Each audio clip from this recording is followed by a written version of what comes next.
Memang kalau kita sudah memberikan suara pada tanggal 14 Februari yang lalu ya, khusus untuk 2024 ini, suara kita itu masuk dalam surat suara, kertas suara, ya kan? Nah, kertas suara itu pada akhirnya setelah jam 1 TPS ditutup, itu kan mulai sore dihitung di surat tempat suara, TPS, surat suara, surat suara. Nah, perhitungan itu kemudian dimasukkan ke dalam lembar yang disebut C hasil. Nah, C hasil langsung ditulis di situ. Jadi plano misalnya, itu plano itu. Jadi misalnya paslon 01 berapa? Ini itu yang lembar presiden yang abu-abu. Nah, dari situ itu ada yang kemudian dilakukan oleh para KPPS, ketua pemungutan suara. Dia memotret dengan handphone Android, dengan handphone yang berkamera. Dia foto, kemudian dia upload ke dalam. Berapa lembar? 3 lembar kalau nggak salah ya.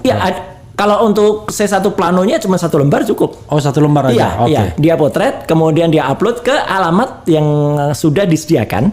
Ketika dia mendownload aplikasi Sirekap. Jadi mulai Januari yang lalu, aplikasi Sirekap itu sudah disediakan oleh KPU. Itu bisa didownload oleh para KPPS. Nah, download berbasis Android berbasis Android. Jadi bisa di-download itu berbasis web di Android, kemudian dia upload. Nah, itulah yang kemudian dipindai secara atau di-scan secara otomatis oleh server Sirekap yang ada di Jakarta. Yang itu menggunakan teknologi OCR namanya, Optical Character Recognizer, yang atau OMR. Udah ratusan tahun itu. OMR yang saya bilang itu teknologinya udah temukan tahun 1914 oleh orang Jerman ya, fisikawan Jerman. Nah, dan itu sudah berpuluh-puluh tahun kita pakai di dunia pendidikan. Jarang sekali atau minor terjadi kesalahan. Errornya jarang ya. Nah, yang terjadi kemarin itu yang ramai banget itu adalah apa? Ketika kemudian angka 1 yang dari foto itu dipindai, kadang-kadang 1 berubah, kalau yang benar itu ya 1 paling berubah jadi 7. Kalau ada kesalahan 4 tuh jadi 9. Yang menarik yang kemarin itu banyak sekali Mas Revi. Yang kemudian yang tadinya angkanya 14, kemudian menjadi 714. Ya, tambah. Tambahnya nggak tanggung-tanggung, bukan hanya puluhan, tapi ratusan. Dan ini kan sebenarnya nggak masuk akal. Saya langsung bilang itu nggak masuk akal karena harusnya so simple. Dibuat program untuk pengamanan di tiap TPS. Satu TPS itu kan maksimal 250 atau 300. Udah 300 di-cut di situ. Automatic cutter. Jadi kalau ada yang mau angka tinggi, dia otomatis kasih merah, warna merah di sono, jadi otomatis Nah, sayangnya ini kan belakangan kita katakan bahwa fungsi itu memang malah dihilangkan. Tadinya ada buktinya. Fungsi itu ada skrip yang kemudian dihilangkan. Nah, sehingga ini kemudian jadi rame kemarin itu ketika ada seorang paslon, sepasang paslon yang kemudian angkanya bisa tinggi banget kalau di situ. Dan kemudian yang lain ya angkanya segitu-gitu aja. Gitu loh. Nah, ini kan aneh, apalagi ketika pada hari H kalau itu misalnya teman-teman yang punya lembaga survei, ya wajar lah Mas kenal dengan mereka punya 2000 surveyor yang ada di lapangan, ngirim bersama-sama dengan perangkat yang nyaris relatif sama, langsung masuk di tabulasi mereka, kemudian masuk di server mereka, keluar plek, angkanya langsung keluar misalnya 24%, 58%, 17%. Itu masih make sense. Apakah perkara sampelnya itu dipilih atau enggak itu lain soal. Nah, tapi kalau Sirekap tiba-tiba pada tanggal 14 Februari langsung jam 7 malam langsung segitu, kayaknya nggak masuk akal. Nggak, maksud saya gini, kalau itu mungkin saja harusnya pos 02 bisa lebih gede kalau misalnya dia ambil dari Papua duluan, misalnya masuk dari Papua pluk gitu. Tapi kalau masuknya misalnya dari Aceh, ya harus 01 duluan yang lebih gede.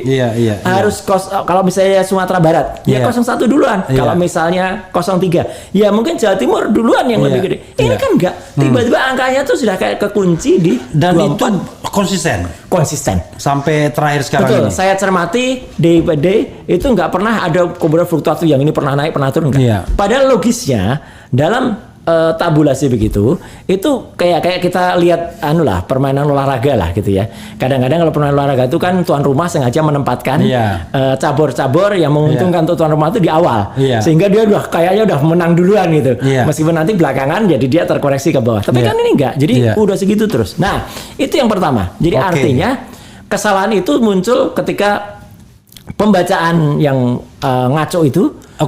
Yang ajaknya itu berapa persen biasanya kalau sudah ajak gitu? 70% ya mungkin? Dia sudah di atas 65%, 7%. Istilah statistiknya kan volatilitasnya sudah tidak berkembang lagi. Ya di atas 65%. Di atas 65%. Okay. Seperti kita ngobrol sekarang, tanggal 4 ini itu sudah ajak itu mungkin kalau mungkin saja ada naik turun tapi tidak banyak. Ya. Artinya kehebohan pertama itu terjadi ketika ada angka-angka yang menggelembung dengan sangat besar. Tidak masuk akal melebihi jumlah dari TPS-nya. Nah, yang kedua kemudian ketika saya melihat itu ada sesuatu yang wah ini kok kayaknya tidak masuk akal gitu ya gitu. Saya masuk ke dalamnya, saya lihat tuh sistem Sirekap tuh. Ini sebenarnya datanya ada di mana sih gitu. Nah, itulah saya kaget ketika kemudian ternyata dia didaftarkan pada cloud yang itu merupakan bagian dari Alien Computer. Alien Computing merupakan anak buahnya dari Alibaba punya Jack Ma. Singapura. Iya, punya Jack Ma di Singapura. Teman lain ada yang mengatakan itu servernya ada di Prancis, ada di China. Ya, saya terus terang kalau saya sendiri yang saya teliti hanya yang di Singapura ya. Mungkin teman-teman lain ada yang punya pendapat itu terserah. Ya, ada yang bilang Prancis, China dan Singapura ya. Saya bertanggung jawab kalau statement yang soal Singapura ya, karena saya sudah temukan buktinya semua detail banget. Nah, itu sudah merupakan pelanggaran, Mas. Terhadap Undang-Undang Perlindungan Data Pribadi kita. Ya. Walaupun belum berlaku itu. Iya, itu masih debatable orang mengatakan. Tapi directionnya kan jelas. Iya, directionnya jelas dan jadi gini maksudnya. Yang sudah masih di luar negeri cepat kembalikan ke dalam negeri agar tidak melanggar undang-undang itu. Tapi kalau yang tidak di luar negeri jadikan ke luar negeri itu aneh. Aneh. Apalagi bukan hanya Sirekap, Mas. Yang diletakkan di server di Alibaba itu juga termasuk Sipol dan Silon. Sipol dan Silon itu berarti data NIK penduduk kita. Semuanya taruh di sana. Dan di Alibaba itu kalau Sipol itu sistem pendaftaran partai politik Kalau Silon itu calon ya kan. Berarti kan calon ada caleg-caleg itu kan NIK-nya lari semua keluar. Artinya apa? Artinya kita sama aja mengumbar data, Mas, ke luar negeri dan itu sudah salah besar gitu. Nah, ketika saya mulai ribut itu, barulah timbul operasi senyap. Saya memindahkan cloud itu dari Singapura dikembalikan ke Indonesia. Dan sekarang sudah posisinya di Indonesia. Ada yang bilang katanya enggak, masih ada sebagian masih ada di Singapura. Jadi mungkin mereka yang di China sama Prancisnya itu masih ada lagi jangan-jangan. Saya tidak lihat itu terus terang, tapi yang saya cek adalah ketika itu ada operasi pemindahan. Dan operasi pemindahan ini memang kalau kita masuk ke level pertama ya, bukan sub level. Level pertama itu langsung terbaca itu sudah Jakarta, Indonesia. Tapi kalau kita masuk ke sub level masih ada data-data di sana. Jadi artinya mereka sudah mulai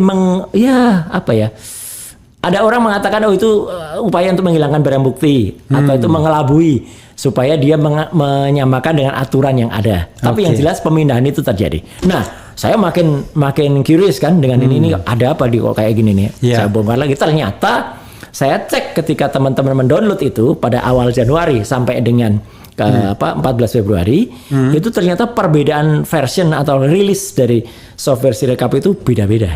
Maksudnya gini, KPPS misalnya dia download pada Januari. Ya, itu nanti dia program yang dia masukkan, kemudian ketika dia masukkan angka-angka itu masuk akan dalam satu perhitungan tertentu. Ya. Nah, yang belakangan terakhir ini ada satu perhitungan yang dihilangkan. Artinya yang tadi yang ada batas 300 untuk tiap TPS itu malah sudah nggak ada terakhir. Dan dia itu 10 kali, Mas, mengalami perubahan. Sirekap itu? Iya, nggak boleh. Maksudnya nggak boleh begini. Sebuah software kalau sudah itu dirilis kepada masyarakat, jangan berubah-ubah. Betul. Kalaupun diupdate, informasikan.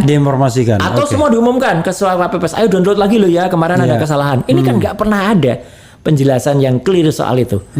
Bahkan dia mengatakan, kami ketika saya teriak soal audit forensik. Nah, dia bilang kami sudah di audit forensik kok. Oke, mana yang di audit forensiknya tuh software yang versi berapa?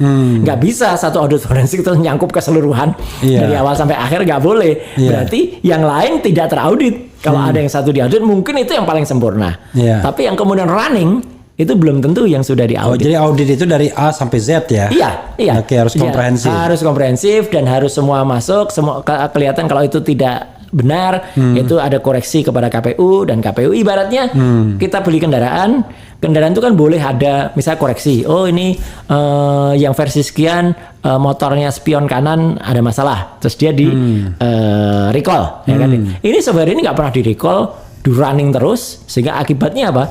Akibatnya ya timbullah perbedaan-perbedaan ketika orang melakukan. Jadi kadang-kadang ada yang mengatakan kalau ketika sudah di scan, hasil kamera itu sudah di scan, itu yang membengkak adalah paslon tertentu, nomor 2 katakanlah. Tapi ada juga yang bilang enggak kok, yang punya saya paslon nomor 3 kok. Enggak, ya mungkin saja memang sengaja ada dibikin. Iya, semua digelembungkan untuk mengatakan bahwa ini tidak hanya satu pihak. Tapi kan kita lihat jelas yang paling banyak mayoritas itu yang mana. Dan yang menarik lagi, terus saya cermati itu kan gitu, ketika ada anomali-anomali itu, yang tidak hanya paslon itu akhir-akhir ini gitu ya, yang setelah kita ngobrol ini 2-3 hari terakhir ini rame soal partai.